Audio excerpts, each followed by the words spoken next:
Yo, what's going on, guys? cebmofroz back here from the commentary, and before I get into anything else, I have to tell you guys that the gameplay in the background is going to be from my friend Benji. Now, he is a really good friend of mine. He has had many channels in the past, but he just created another one. So if you've ever been subbed to him before, because I used to use his gameplay all the time, then make sure to check him out. He's a really awesome dude. Also, he makes really good videos. He doesn't have any on his new channel right now, but his new channel name is going to be That One Tryhard, so that's what he likes to be called now. Also, he likes to be called Ben instead of Benji, but I've known him for a very long time as Benji, so if you ever hear me call him Benji when I'm using his gameplay or something like that, then you know who it is, because I just always fuck up and say Benji still. But anyways, enough about that. Really what I want to talk to you guys about today is I want to talk about how a lot of people think that teenagers should not be able to play violent video games whatsoever. It's always been a really big issue, especially on media. There's always people constantly talking about how video games, you know, make teenagers all violent and everything. It makes them want to kill people, and there's all kinds of incidents where people are like blaming video games on why people, you know, shoot up schools or kill people and things like this, and it's really not that way. I really do not think it's that way whatsoever. I have played violent video games since I was about 3, and yes, I did say 3, and my mom was like one of those people who really didn't care what I played or did or anything like that, as long as it didn't go around at school saying, you know, cuss words or, you know, actually trying to hurt people or anything like that. She understood that, you know, young kids and everything like this are probably not even going to understand what they're doing. They're just, you know, killing people in a video game, and that's it. And that's the way it was. It really was. Now, I do understand there are probably some kids, because there's a lot of chemical imbalances that can go on in the brain, and there are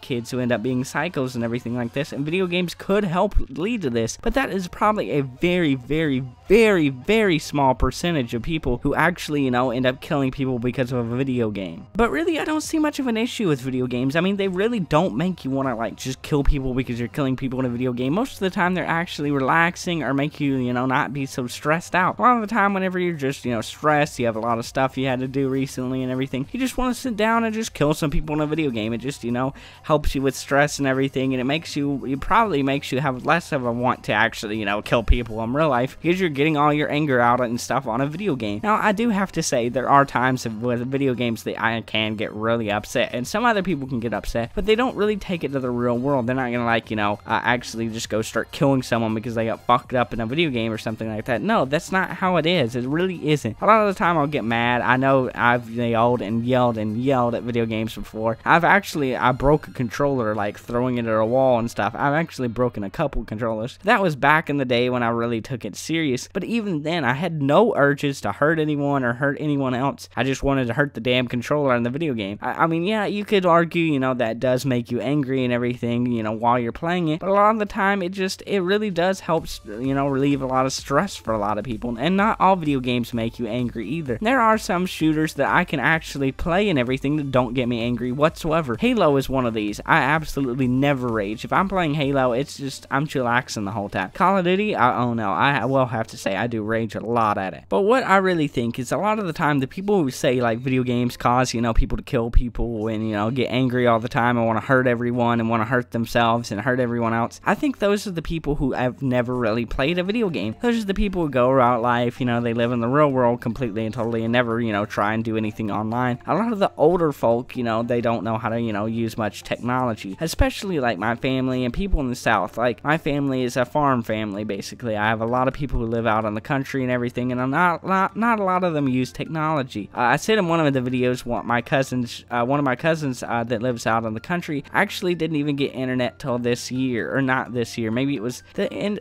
it was like 2014. It was really recently. Also, like, a few of my other family members don't have internet. A lot of them barely have. Some of them don't have smartphones. They still use flip phones and everything like that. A lot of them have never used a computer, don't know how to operate a computer, don't know how to use Internet Explorer even. They don't know how to use much of this at all. And I feel a lot of the time those kind of people are the ones who actually make these assumptions. They don't know much about technology or what any of this is or anything. So if they see you killing someone in a video game, that's really crazy to them. They don't think, you know, that should ever be happening, or they think it's completely and totally bad because of the generation they grew up in. They didn't have all this technology. They weren't able to, you know, kill people in a video game ever, so they think it's really strange because that's not something, you know, killing people was wrong in real life, so doing it in a video game would, you know, bring up, you know, a lot of suspicions and a lot of weird stuff to these, you know, older folk and people who've never grown up with, you know, technology and anything like this. So I think that is a really, really big factor in why people think this way. So I guess that's all the points I'm really gonna make for this video. I don't really know what else to say. I've covered basically everything that I think, you know, the reasons are for this and that. So if you guys did enjoy, make sure to leave a like, comment down below if you guys think, you know, violent video games and everything like this leads to killings all the time, and, you know, makes teenagers and